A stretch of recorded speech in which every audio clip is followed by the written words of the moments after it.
Pekerjaan produksi videonya luar biasa dan dia banyak pengalaman.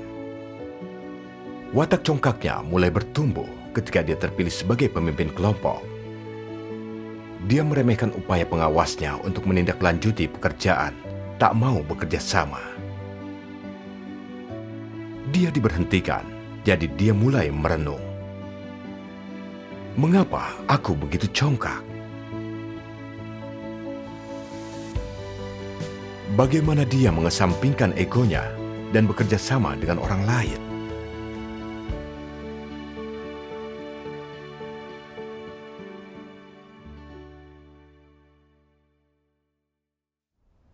Tahun 2014, aku berlatih jadi produser video gereja.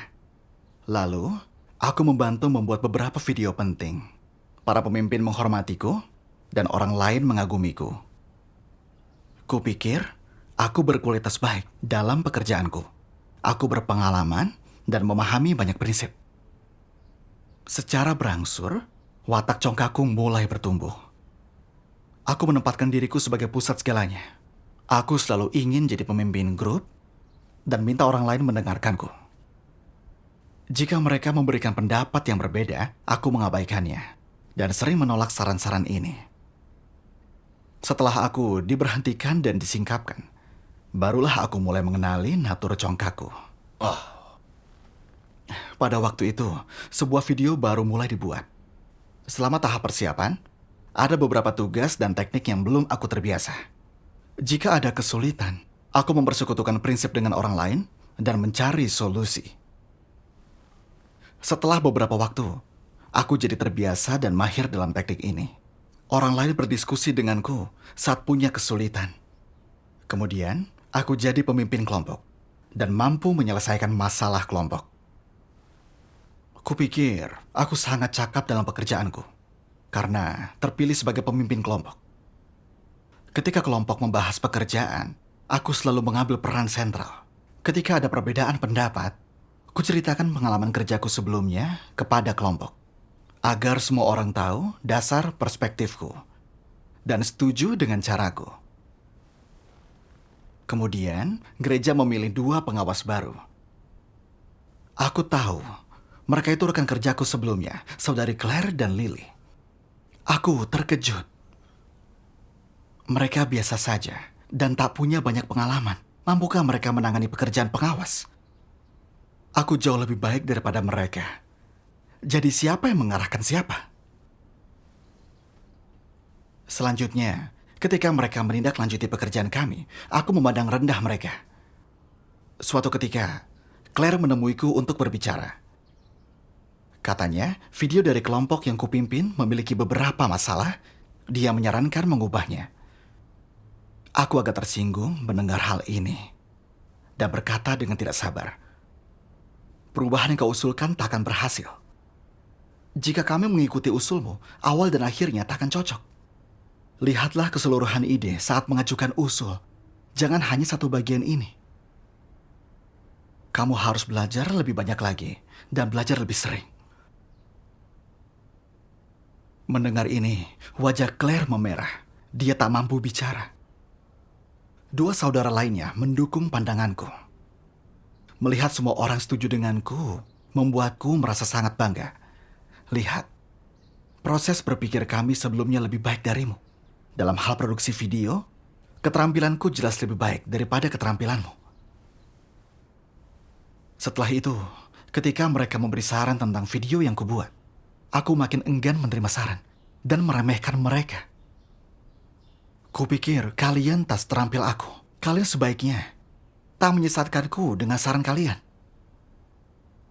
Akibatnya, kedua pengawas itu merasa terkekang.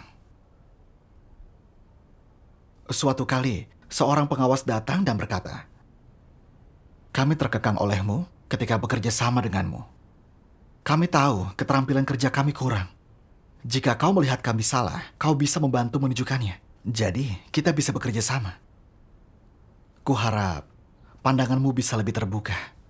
Jika kau terbuka dengan pendapat yang berbeda, kita dapat mempersekutukan prinsip, saling melengkapi, dan membuat video dengan baik." Mendengar ini, di luarnya aku mengakui telah menyingkapkan watak congkak. Tapi dalam hatiku, aku tak menerimanya. Kupikir aku lebih paham banyak prinsip daripadamu. Jadi jika kau salah, aku harus mengoreksimu. Aku memang menyingkapkan sedikit watak congkak. Tapi itu demi pekerjaan. Kau merasa terkekang karena kau terlalu sombong. Kau tidak benar-benar menerima sarannya. Iya. Iya. Dalam hal ini, aku tak merenungkan diri. Tapi malah makin parah. Suatu malam, kelompok mendiskusikan ide-ide produksi untuk sebuah video. Karena ide-ide video itu relatif rumit dan sulit, tak ada yang diputuskan walau diskusi panjang. Aku mulai tak sabar. Berpikir, ada apa dengan kalian para pengawas? Tak mampu mengarahkan pekerjaan. Bahkan tak mampu memutuskan sebuah rencana. Jadi, aku berkata kepada mereka, ada apa dengan kalian? Kalian telah lama membahasnya. Bagaimana mungkin tak menetapkan ide? Kalian pengawas tak berguna. Mendengar keluhanku, beberapa orang lainnya ikut berkata, benar, kami semua menunggu. Jangan buang-buang waktu kami. Yang lain berkata, cepatlah buat keputusan. Ini sudah larut malam. Keluhan kami membuat para pengawas makin gugup dan tak mampu berkata-kata. Kemudian, pemimpin gereja mengetahui perilakuku dan berkata, watakmu terlalu congkak, kau suka mengekang, tak mampu bekerja sama. Kau seharusnya melindungi pekerjaan gereja. Kau tak membantu orang lain menyelesaikan kesulitan. Kau malah mulai mengeluh dan mengkritik orang lain. Menabur perpecahan dalam kelompok, dan menghalangi pengawas melakukan pekerjaan mereka. Menyebabkan penundaan dalam produksi video. Tindakanmu mengganggu dan mengacaukan pekerjaan gereja. Iya. Iya. Usai ditangani, aku terguncang. Kupikir, apa? Aku mengacaukan? Jelas para pengawas yang keterampilannya kurang dan tak mampu bekerja. Kemampuan kerjaku lebih baik, dan aku memahami lebih banyak prinsip. Aku melihat mereka keliru, jadi aku mengoreksi. Ini disebut mengacaukan? Kau tetap berdalih. Kau tak mengenal dirimu sendiri. Jadi bagaimana akhirnya kau mengenali masalahmu? Iya. Pemimpin itu melihatku keras kepala dan menentang. Jadi dia membacakan firman Tuhan.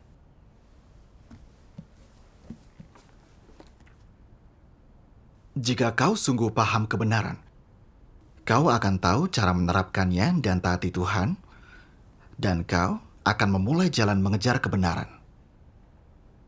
Jika jalanmu benar dan sesuai dengan kehendak Tuhan, pekerjaan Roh Kudus tidak akan meninggalkanmu, dan akan semakin kecil kemungkinanmu mengkhianati Tuhan. Tanpa kebenaran, kau mudah melakukan kejahatan dan akan melakukannya meski tak mau.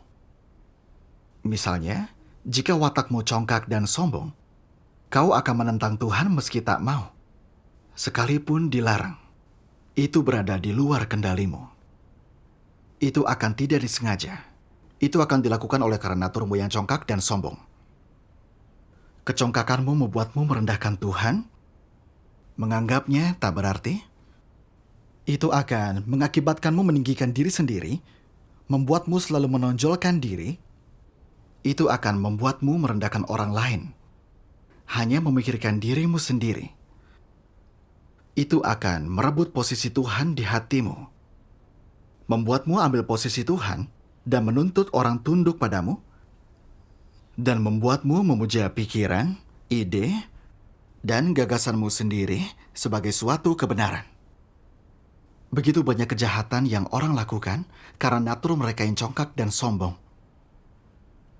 Ada banyak jenis watak rusak yang termasuk watak iblis, tetapi watak rusak yang paling jelas dan paling menonjol adalah watak congkak.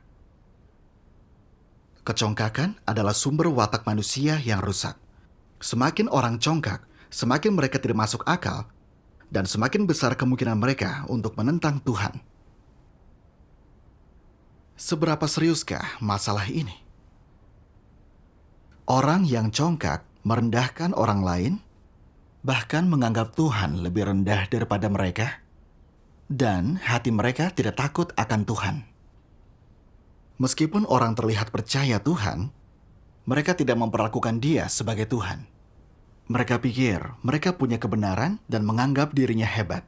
Inilah esensi dan akar dari watak yang congkak, dan itu berasal dari iblis. Karena itu, masalah kecongkakan harus diselesaikan. Amin. Amin.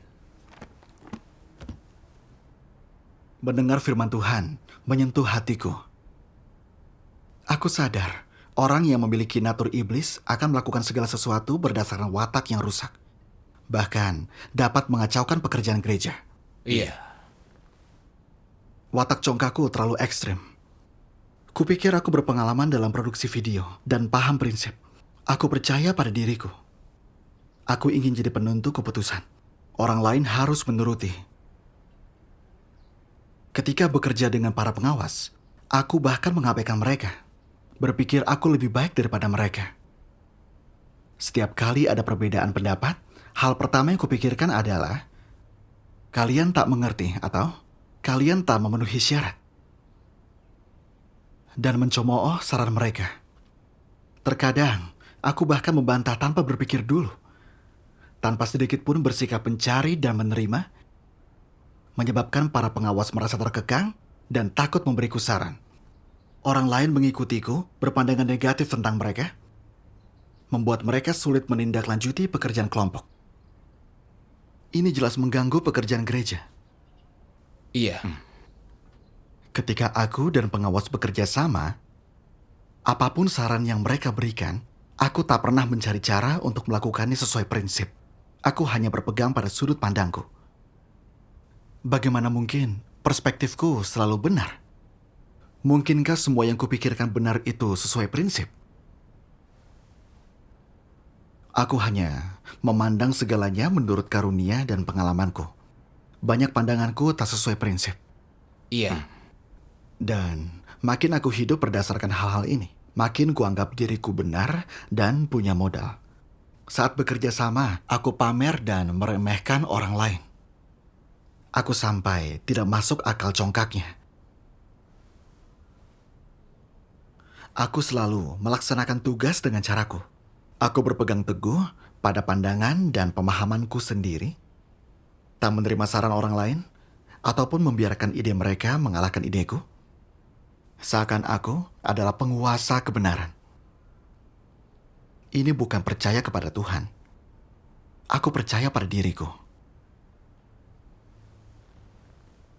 Menyadari ini, aku merasa takut dan menyesal.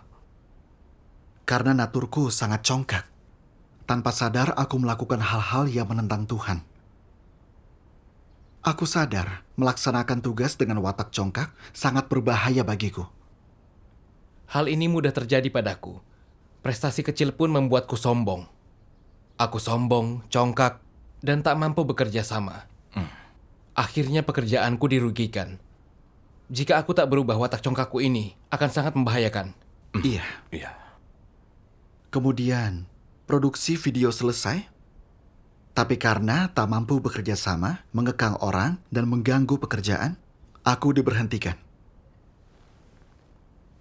Setelah itu, sejumlah video lain harus dibuat, tapi aku tidak dilibatkan. Aku mulai merasakan sikap menentang. Dan berpikir, aku punya sedikit pemahaman tentang natur congkakku sejak pengalaman terakhirku. Mengapa aku tak dilibatkan? Bahkan yang lebih mengejutkan, aku juga bukan salah satu produser untuk video lain. Ini sulit untuk kuterima. Jika seperti ini, bukankah aku tak berguna lagi bagi gereja? Ada firman Tuhan yang terlintas di benakku.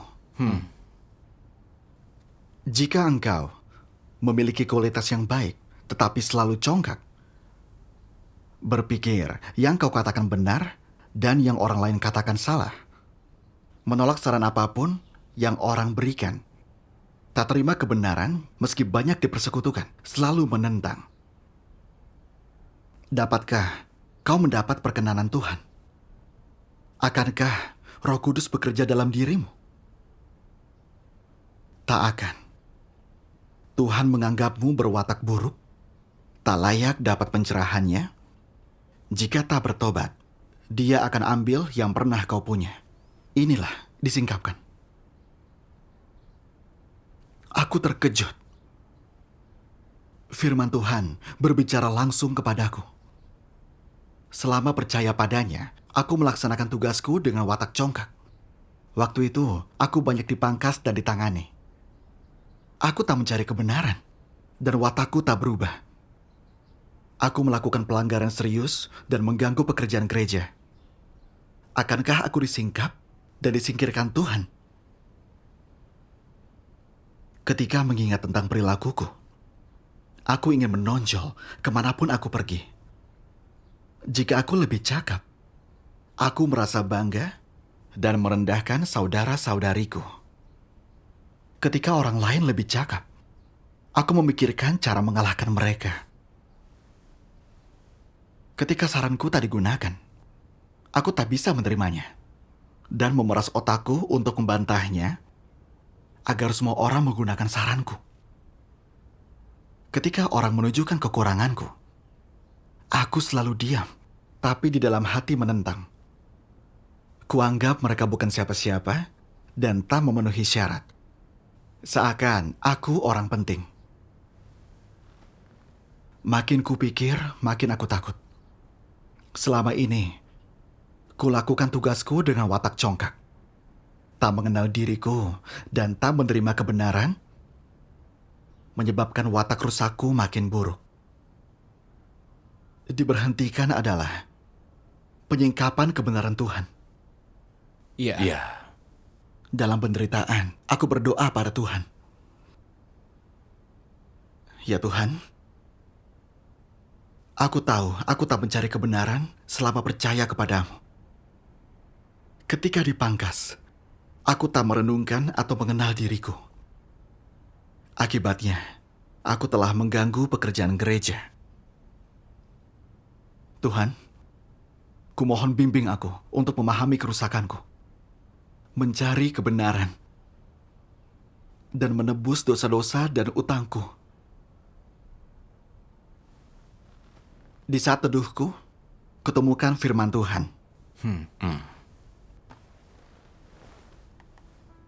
Tuhan yang Maha Kuasa berfirman, "Jika pengetahuan manusia tentang dirinya sendiri terlalu dangkal, mereka akan mendapati bahwa mustahil bagi mereka untuk menyelesaikan masalah, dan watak hidup mereka sama sekali tidak akan berubah."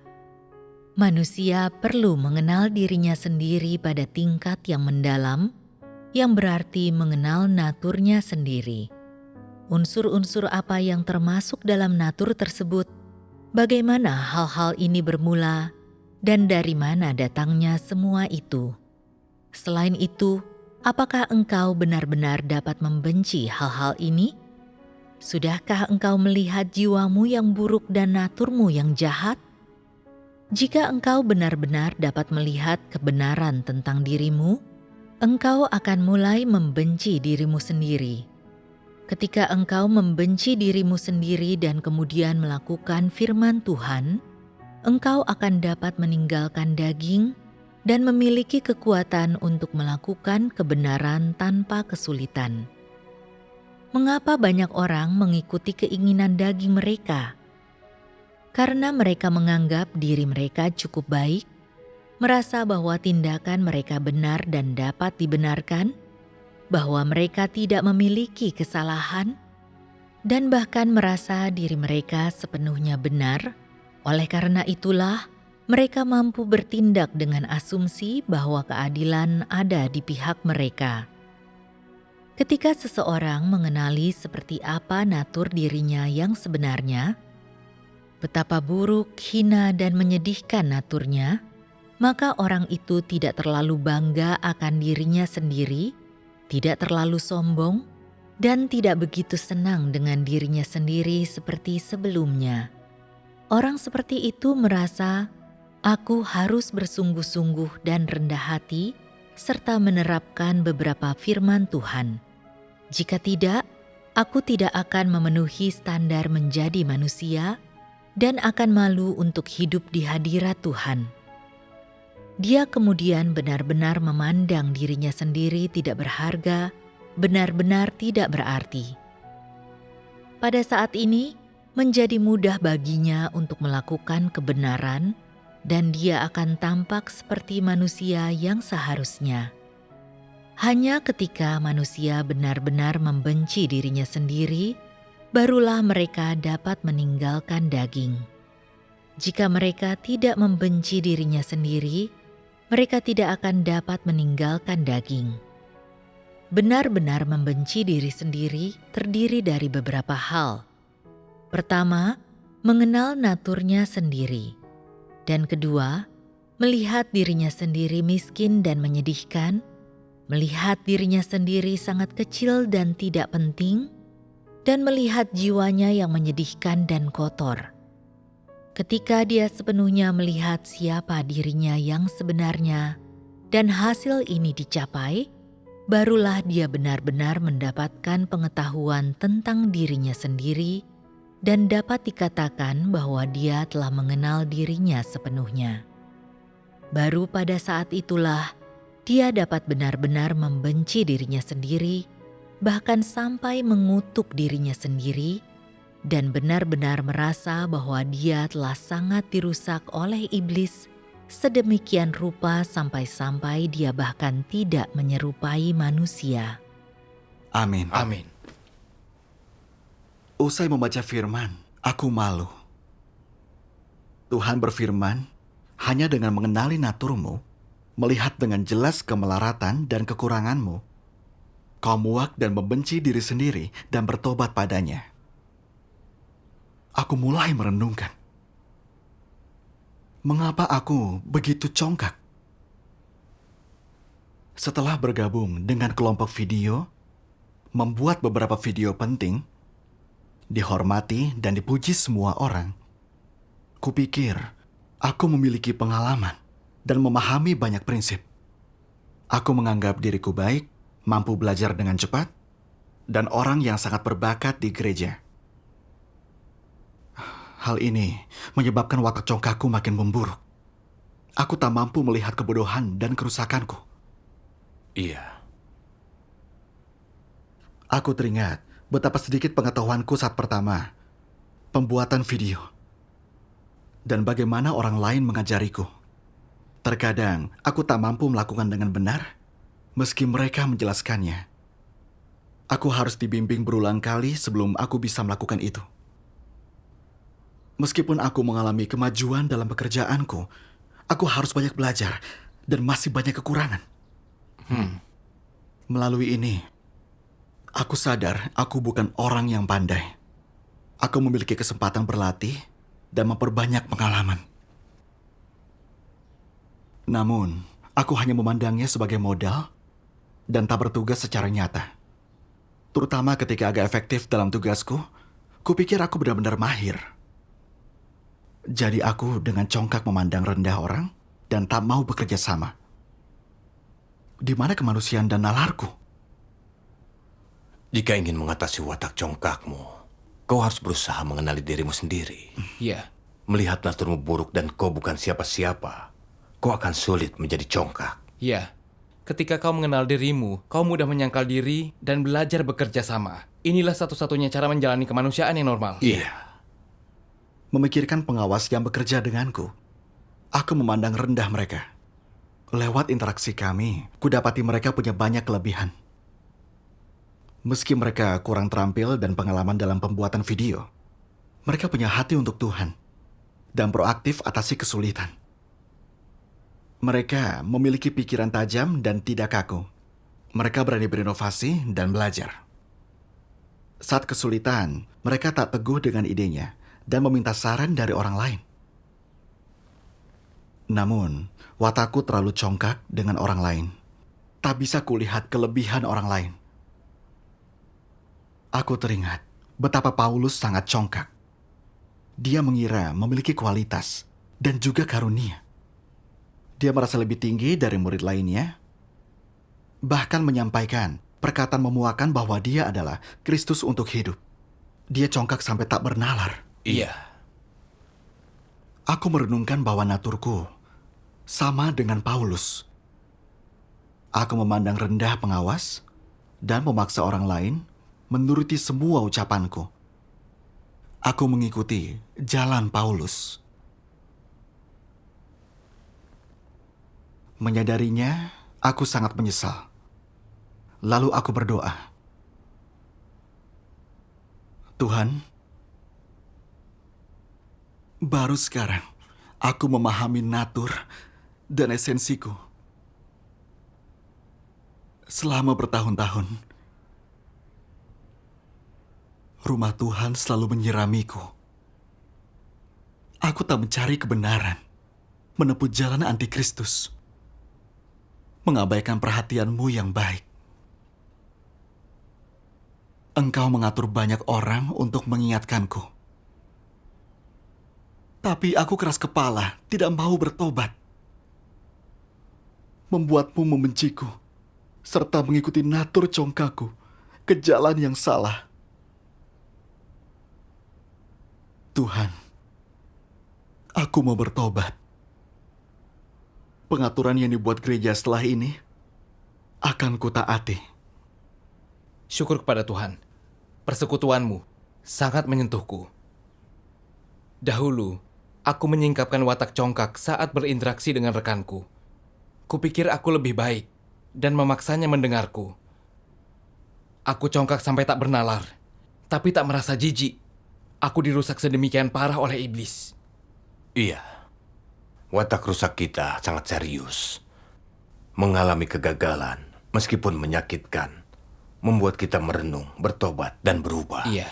Ini yang kita tuai. Iya. Menyadari hal ini, keesokan harinya, seorang saudari membawa kabar. Katanya, keahlian anggota kelompok baru tak sesuai standar. Dia menanyakan kesediaanku untuk melatih mereka.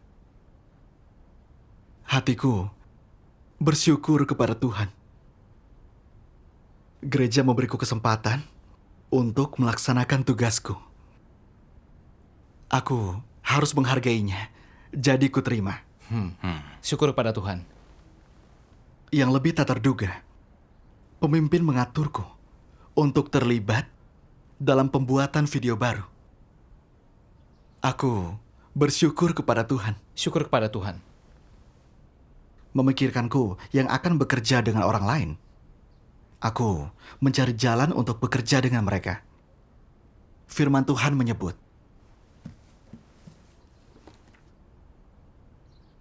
ketika engkau bekerja sama dengan orang lain dalam tugasmu, mampukah kau terbuka dengan pendapat yang berbeda dan membiarkan orang bicara? Aku sedikit mampu. Sebelumnya, aku sering tak mau mendengarkan saran saudara-saudari dan bersikeras melakukan semuanya semauku. Setelah fakta membuktikan aku salah, aku sadar bahwa kebanyakan saran mereka itu benar. Hasil diskusi semua orang paling sesuai, pandanganku sendiri salah dan kurang. Setelah mengalami ini, aku sadar pentingnya kerjasama. Apa yang bisa kita pahami dari hal ini? Apakah engkau menerima manfaat dan memahami kebenaran? Apa kau menganggap setiap orang sempurna? Sekuat apapun orang, atau betapapun cakap dan berbakatnya mereka tidak sempurna. Orang harus menyadarinya, ini adalah fakta. Inilah sikap yang harus orang miliki terhadap kekuatan, kelebihan, atau kesalahan mereka. Ini rasionalitas yang harus dimiliki. Dengan rasionalitas itu, engkau dapat menangani kekuatan dan kelemahanmu sendiri. Juga kekuatan dan kelemahan orang lain dengan tepat. Maka kau mampu bekerja bersama mereka. Jika kau paham kebenaran ini dan dapat masuk ke dalam kenyataannya, kau bisa hidup dengan orang lain, memanfaatkan kelebihannya untuk mengimbangi kekuranganmu. Jadi, tugas apapun yang kau lakukan, kau akan lebih baik dalam hal itu dan diberkati Tuhan. Amin. Amin. Firman Tuhan membuatku mengerti.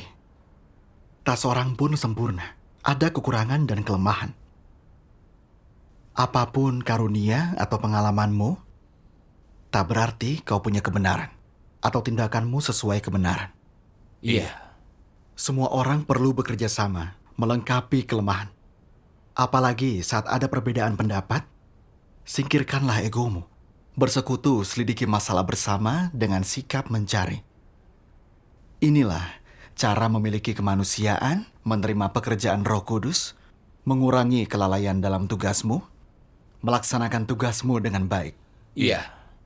Perpecahan mudah terjadi saat ada masalah. Di saat ini, kuncinya memiliki hati yang mencari. Maka kau dapat menghindari kerugian karena pandanganmu. Iya. Kita tak paham kebenaran. Kita harus bekerja sama dan saling melengkapi. Inilah perilaku masuk akal. Iya. Aku akan melanjutkan dengan menerapkan jalan ini. Jika ada perbedaan pendapat lagi, aku akan menyangkal pandanganku demi mendengarkan orang lain. Jika tidak sepakat, aku akan mempersekutukan prinsip yang berlaku, akhirnya menerapkan cara yang mematuhi prinsip. Cara ini baik. Iya.